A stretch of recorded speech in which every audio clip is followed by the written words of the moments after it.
Bonsoir à toutes et à tous, voici le sommaire de votre journal. Nous reviendrons sur la prise de fonction du nouveau président du Conseil national. Nous avons reçu Thomas Brezzo cette semaine pour évoquer ses nouvelles missions et ses ambitions à la présidence du Conseil national.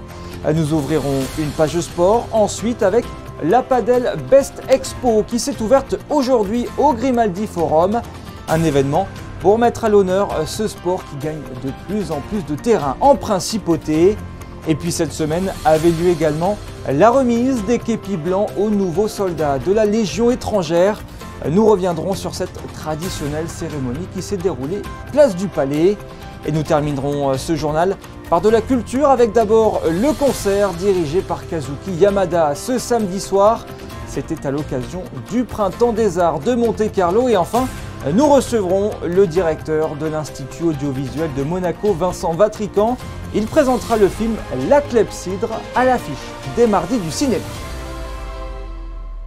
C'était l'actualité politique la plus importante de la semaine. Les élus du Conseil national ont voté pour leur nouveau président ce mercredi. Grâce à 22 voix sur 23 possibles, Thomas Brezzo succède à Brigitte Boccone-Pagès.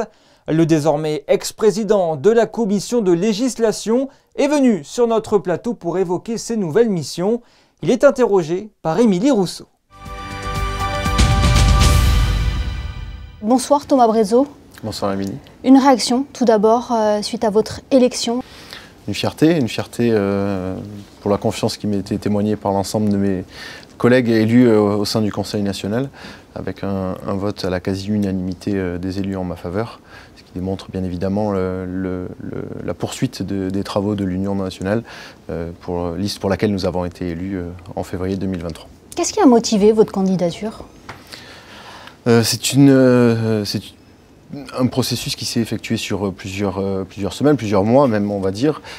C'est en réalité les problèmes que nous avons rencontrés, notamment dans le cadre de la gouvernance du Conseil national, qui ont conduit l'ensemble des élus au fur et à mesure à s'interroger sur les suites à donner au mandat pour lequel nous avons été élus l'an dernier, et des mesures à prendre en raison des difficultés que nous avons pu rencontrer au fil du temps, que ce soit avec les permanents du Conseil national, avec même certains élus ou pour des problèmes plus fondamentaux, on va dire.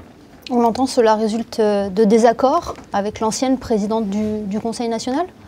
Alors, pas nécessairement de désaccord sur le fond et sur la partie politique des différents sujets, mais un désaccord sur le mode de gouvernance essentiellement. Oui. Dans son discours hier, l'ancienne présidente du Conseil national a laissé entendre qu'il y avait peut-être aussi des désaccords au sein de la liste Union. Est-ce que c'est vraiment le cas ?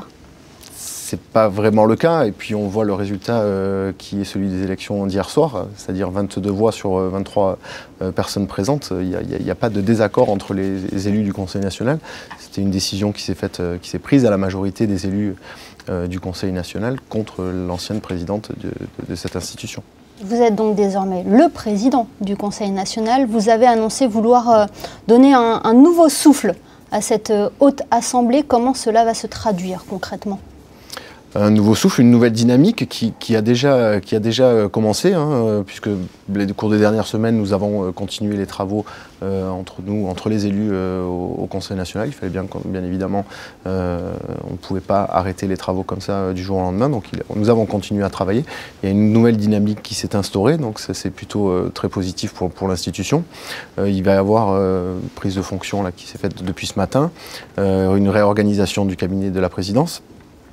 Puis ensuite, nous allons réadapter les méthodes de travail pour les rendre beaucoup plus fluides, beaucoup plus transparentes et pour les rendre beaucoup plus efficaces au final pour le travail de l'institution. Pour répondre aux défis importants ?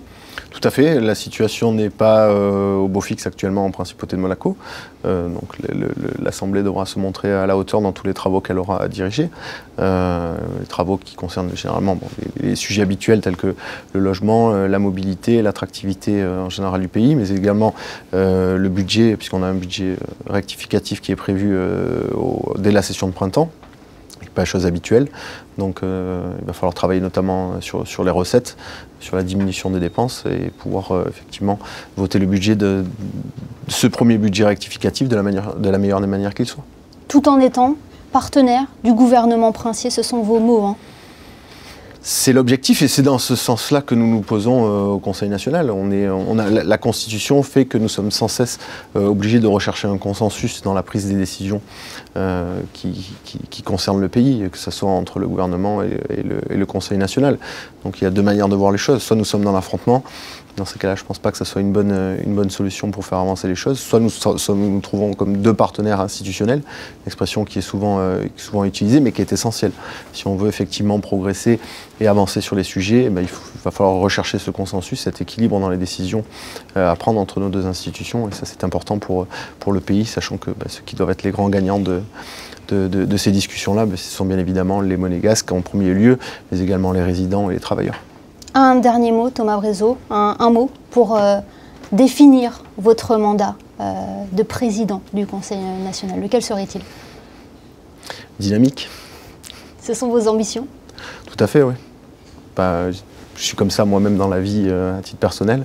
Plutôt l'habitude que les choses avancent assez vite et donc c'est effectivement mon objectif, qu'on bouscule un petit peu les codes, qu'on change les méthodes de travail pour les rendre effectivement plus fluides et plus efficaces. Et effectivement, le pays mérite qu'on prenne des décisions le plus rapidement possible et puis qu'on trouve surtout des solutions. On a l'avantage d'être un petit pays, où les choses peuvent bouger vite, à condition de les faire bouger bien évidemment. Bien, merci beaucoup Thomas Brézeau d'avoir été avec nous dans les studios de Monaco Info. Merci. Je vous remercie.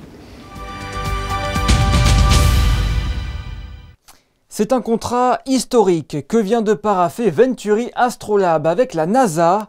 Cette semaine, la société américaine partenaire stratégique du groupe monégasque Venturi a intégré le programme Artemis de la NASA grâce au développement de leur rover Flex. Un contrat pluriannuel de plusieurs milliards de dollars qui vient concrétiser l'alliance d'une ambition de toujours avec une expertise grandissante. Écoutez le PDG de Venturi, Gildo Pastor, au micro d'Alexandra Pani. On est fiers de ça, on est fiers d'être la petite botte de Monaco. On est tellement omnibulé par ce que ça va donner de rouler sur la Lune que ce n'est qu'une étape.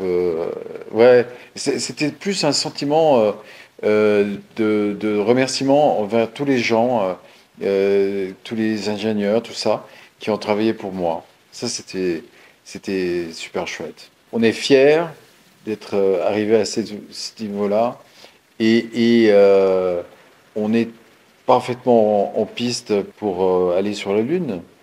Ouvrons notre page sport à présent avec l'inauguration de la Padel Best Expo au Grimaldi Forum ce matin. Une exposition imaginée par la société italienne BSG, disponible jusqu'au mardi 9 avril. En parallèle, l'événement accueille une étape de la Cupra FIP Tour 2024 ainsi que 4 autres tournois. L'occasion de plonger dans l'univers du padel avec un reportage signé Justin Adel et Jean-Alexandre Dordet. Un rendez-vous à ne pas manquer. Ici se retrouvent les plus grandes marques, compagnies et fournisseurs mondiaux du padel, un sport en pleine expansion. En parallèle, des compétitions sportives ont lieu à l'intérieur même du Grimaldi Forum. C'est un tournoi et on va faire jouer les professionnels, la génération Z, et le padel en fauteuil et aussi les footballeurs, donc les VIP. C'est très important parce qu'il y a l'occasion de jouer tous ensemble et d'avoir aussi la possibilité de voir la FIP, donc les professionnels qui vont jouer. C'est donc la première édition d'une exposition couplée à la deuxième édition de la Five Paddle Cup et l'étape de la Cupra FIP Tour. Une manière de mettre un coup de projecteur sur les tendances du moment dans un environnement propice aux rencontres.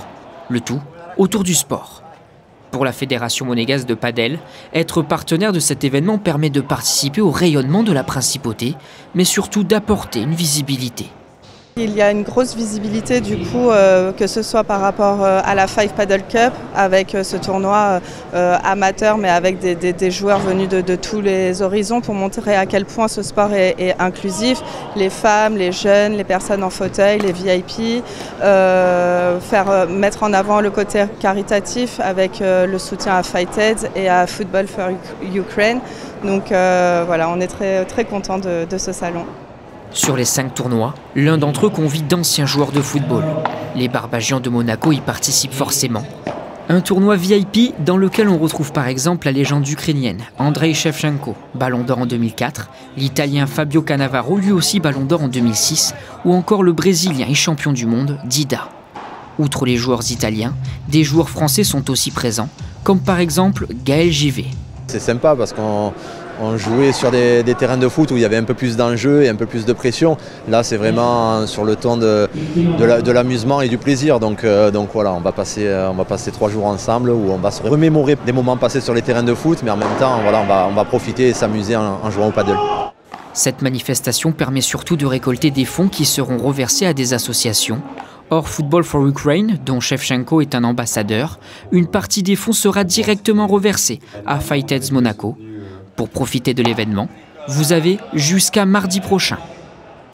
En bref, faisons un tour des résultats sportifs du week-end avec d'abord le Monte-Carlo Rolex Masters et les éliminations en qualification des 2 représentants monégasques Hugo Nys et Luca Catarina, défaits tous les deux en 2-7. Dans le tableau simple, Valentin Vachereau porte donc déjà tous les espoirs rouges et blancs. Il débutera sa compétition face à la tête de série numéro 9, Grégor Dimitrov, ce lundi. En basket, le MBA s'est assuré de terminer à la première place de leur groupe en National 1, sous les yeux du prince souverain venu les encourager. Les basketteuses de la Principauté ont battu le Poinçonnet 100-75 et accèdent donc à la deuxième phase du championnat où elles se battront pour la montée en 2e division. Du côté de la salle Gaston Médecin, les Rocaboys, eux, ont perdu à domicile pour la première fois de la saison en Betclic Elite. Déjà battus en Lorraine au match aller, les Monégasques n'ont pas su prendre leur revanche face à Nancy devant leurs supporters cet après-midi. Score final 100-86. Aucune incidence au classement, Monaco reste premier. Et puis pour conclure ce chapitre sport, en Formule 1, Charles Leclerc a réalisé une très belle course à Suzuka ce dimanche. Parti 8e, le Monégasque a terminé au pied du podium derrière son coéquipier Sainz et les 2 Red Bull de Perez et Verstappen. Le Néerlandais qui s'impose pour la 3e fois de suite au Japon. Prochaine étape pour le paddock, le Grand Prix de Chine dans 2 semaines. Revenons en Principauté où les nouveaux engagés dans la Légion étrangère se sont vus remettre leur képi blanc ce jeudi matin place du Palais. Une cérémonie traditionnelle en présence du prince souverain pour marquer leur engagement dans l'armée. Retour sur cet événement avec Vanessa Dessy sur des images de Thomas Deus.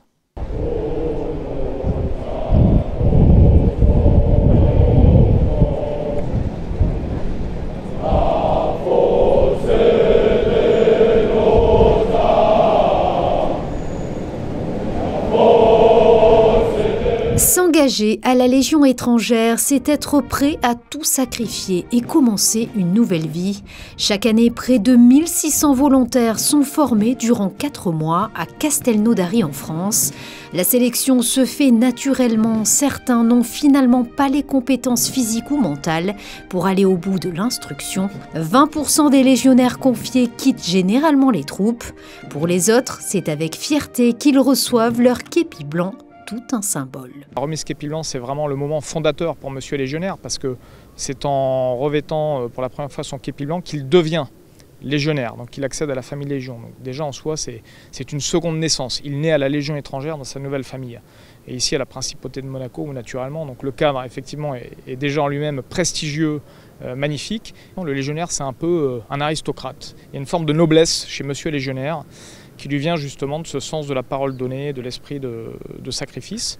Et puis on est quand même sur le rocher, et la Légion n'est-elle pas un petit peu ce roc, ce rocher sur lequel la France en général, et les armées françaises en particulier, peuvent s'appuyer depuis maintenant près de 200 ans.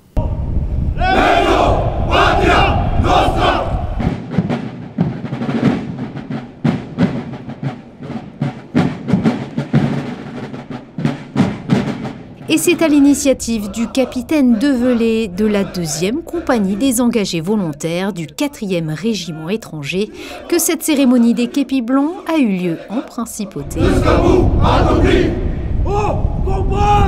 Une belle opportunité qui prend tout son sens à Monaco, car elle permet de resserrer les liens déjà existants depuis de nombreuses années. C'est une longue histoire puisqu'elle a démarré avec le prince Louis II, effectivement, qui, lorsqu'il est sorti de Saint-Cyr, il avait fait l'école des officiers réputés, et donc il a été engagé au 1er régiment d'étrangers, et ensuite tout au long de sa carrière, c'était un militaire, c'est bien le prince militaire d'ailleurs. En 1947, donc le prince Louis II, lors de ses 25 ans de règne, a été donc promu au grade de sergent-chef d'honneur, donc de la Légion étrangère, et la Légion étrangère avait fait de la ville de Monaco comme première classe d'honneur. Ça, c'est le lien qui lie aujourd'hui, et de manière, je dirais, vitam aeternam, le lien entre la principauté de Monaco, ses princes, et la Légion étrangère. La cérémonie des képis blancs s'est clôturée au Monte Carlo Bay avec la tradition de la poussière, un rituel lors des repas de cohésion, originaire de l'armée d'Afrique, qui consiste à nettoyer son verre avec un peu de vin rouge afin d'enlever le sable du désert. Cette semaine était marquée par la Journée internationale du sport au service du développement et de la paix. À cette occasion, l'organisation Peace and Sport a lancé ce jeudi sa campagne White Card depuis l'UNESCO et en présence de grands champions comme Didier Drogba, Siya Kolisi ou encore Mazoma Alizada. Retour sur cet événement symbolique. C'est une image qui fera assurément le tour du monde. Ce jeudi, au siège de l'UNESCO, l'organisation Peace and Sport a lancé sa campagne White Card à l'occasion de son événement Athlètes en jeu pour la paix. Était présent notamment le vice-président de l'association Didier Drogba, la capitaine de l'équipe olympique des réfugiés Mazoma Alizada et le rugbyman Siya Kolisi, champion de la paix. It's not only some areas that go through these difficult times. It's all around the world, and I think it's important with people who have a global platform to make sure that we can bring the awareness a bit more, and the work is shared amongst different organizations. Collaboration is important because you cannot do anything alone. You need other people to work with you. Organizations the same as well. They need other organizations to work with them and help to make sure that we're all fighting towards a common cause. La campagne White Card est un événement digital lancé le 6 avril de chaque année, date de la Journée internationale du sport au service du développement de la paix. Une initiative qui n'a cessé de prendre de l'ampleur ces dernières années. Aujourd'hui, c'est plus d'1 milliard de personnes qui sont touchées à travers le monde. Un geste simple qui signifie beaucoup, brandir son carton blanc, c'est brandir l'étendard de la paix. Ça a été le point de départ de Peace and Sport dans son développement et cette White Card grandit et prend de l'ampleur et je trouve que c'est très important dans le contexte géopolitique actuel. On a vraiment besoin de sensibiliser et d'encourager et de poser des actes forts et l'acte du White Card, de la White Card le 6 avril est un geste fort. Le choix de l'UNESCO pour lancer cette campagne était tout sauf une coïncidence. Ce forum Athlètes en jeu pour la paix est le point d'orgue d'un partenariat entre les deux entités qui dure depuis maintenant 13 ans. We are super well aligned. And you know, UNESCO is an institution that because we have such a big brand, we don't cooperate with everybody. We cannot. We need to cooperate with those institutions that really will help us leverage and advance the agenda faster. And I feel that this is exactly what we're doing with Peace and Sports. De nombreux échanges et témoignages ont rythmé cet après-midi entre diplomatie, géopolitique et parcours personnel inspirants. La notoriété et la pertinence de chaque intervenant ont permis de pousser haut et fort le message de la paix par le sport. Le chant de la terre de Gustave Mahler est l'œuvre phare du Printemps des Arts cette année. D'abord donnée en version orchestre de chambre, elle a ensuite suscité une création sur le même thème par Laurent Cugnot et l'ensemble TM+. Ce samedi était donnée la version originale par l'Orchestre Philharmonique de Monte-Carlo, dirigé par Kazuki Yamada avec pour interprètes Pénépati et Marie-Nicole Lemieux. Regardez ce reportage de José Sacré, Lionel Bernardi et Louis Borgia.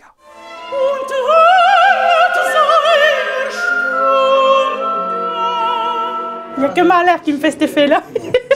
Pas Verdi, même si je l'aime.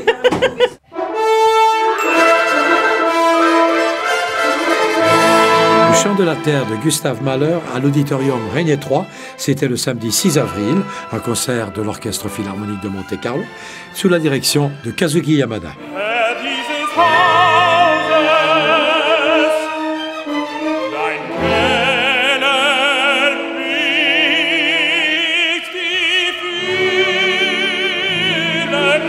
Avec le ténor Penepati et la contralto Marie-Nicole Lemieux.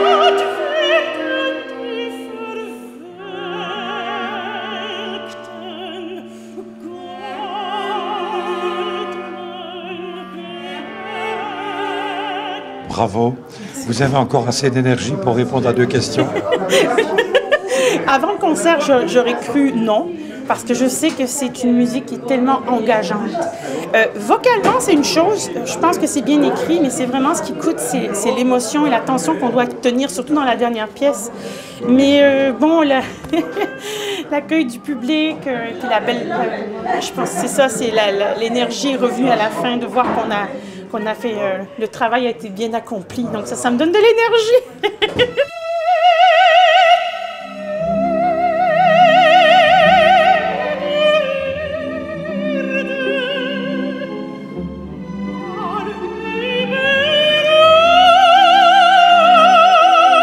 Le Chant de la Terre de Gustave Mahler, 1 heure de musique sublime et d'émotion saluée par le public.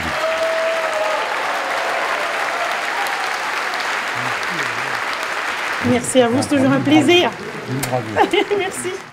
Un très beau moment partagé hier à l'Auditorium Régnier 3. L'Institut audiovisuel de Monaco, quant à lui, vous propose la projection du film La Clepsydre ce mardi au Théâtre des Variétés.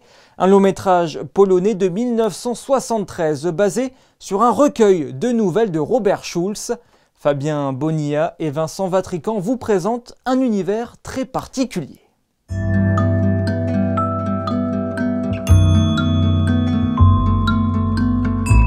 Vincent Vatrican, bonsoir. Bonsoir Fabien. La Clepsydre, c'est un film polonais de 1973 et c'est très très étrange. Et c'est un faible mot, non? C'est un faible mot. Comment essayer de résumer le parfum étrange de ce film? J'ai eu l'impression que c'était un film un peu comme Alice au Pays des Merveilles, mais version horreur. Est-ce que je me trompe? C'est absolument. Voilà, Alice au Pays du Merveille, mais version cauchemar. Donc, il faut quand même dire que ce film se base sur des récits de Bruno Schulz, qui a adapté Kafka et qui a été fusillé par les Allemands en 1942. Et c'est aussi quelque chose qui est fort dans le film et qui est présent et pèse dans le film. C'est effectivement le contexte de la guerre, le contexte des pogroms juifs. C'est quelque chose qui est présent tout au long du film. Donc l'histoire d'un personnage qui s'appelle Joseph et qui se rend dans un sanatorium pour visiter son père. À l'occasion de cette visite, il va être confronté à une réalité qui lui échappe totalement, où il est à la fois prisonnier du présent et face à un passé qui ressurgit devant lui. Donc, on a une espèce d'ambiance de fin du monde, mais où la joie n'est pas non plus totalement absente. Dans un sanatorium dont on comprend qu'il est en partie abandonné, en totale décrépitude, où les patients sont comme des fantômes, et où des figures de l'histoire contemporaine de la Pologne ressurgissent. Donc c'est tout ce mélange qui donne cette ambiance totalement assumée, un peu surréaliste, un peu kafkaïenne, comme on le disait, mais d'une grande force imaginative. Avec des décors qui sont absolument capitaux.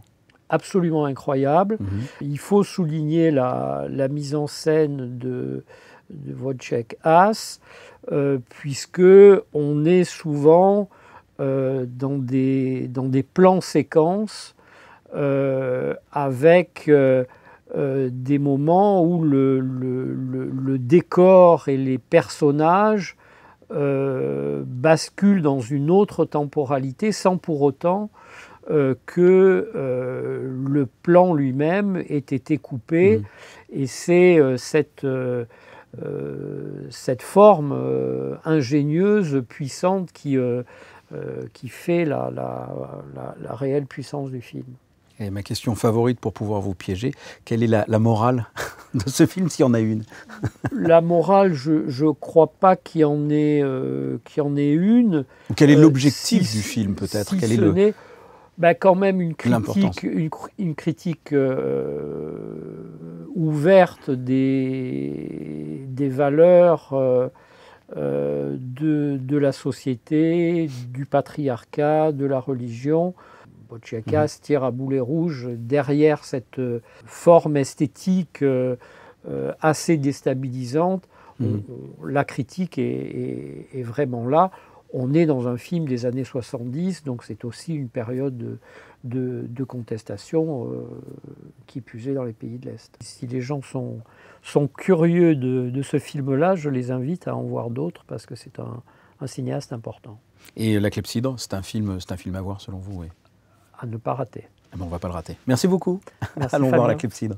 Między wszystkimi historiami jest jedna, której nie słyszałeś. Pełno w niej widm i fantomów. Dlaczego mam uczucie, jak gdybym już tam kiedyś był? Chcę wiedzieć, czy to wszystko mogło się zdarzyć. I tak, i nie. Bo są rzeczy, które są za wielkie, za wspaniałe. Porwania, gonitwy, zdrady. Ja sam nie mogę wyjść ze zdumienia. Rejoignons à présent Justin Hadel pour les prévisions météo de ce début de semaine, avec, je crois, un soleil radieux et des chaleurs au-dessus des normales de saison. Bonsoir Justin. Effectivement Yannick, la journée sera encore très belle demain malgré quelques petits nuages en début et fin de journée. Comme pour aujourd'hui, les nuages de sable devraient encore être un peu présents. Par conséquent, la chaleur sera au rendez-vous avec des températures allant de 16 à 23 degrés. Le thermomètre de l'eau, lui, affichera les 15. Profitez-en car des orages avec de la pluie devraient arriver en principauté prochainement, soit mardi et mercredi. Le soleil se lèvera à 6h57 et vous pourrez admirer le coucher de soleil à 20h07. Julie, demain, c'est votre jour. C'est la fin de votre édition du dimanche, merci de l'avoir suivi. Tout de suite, retrouvez le flashback, tout ce qu'il s'est passé en principauté à cette même période les années précédentes. Passez une excellente soirée, à bientôt.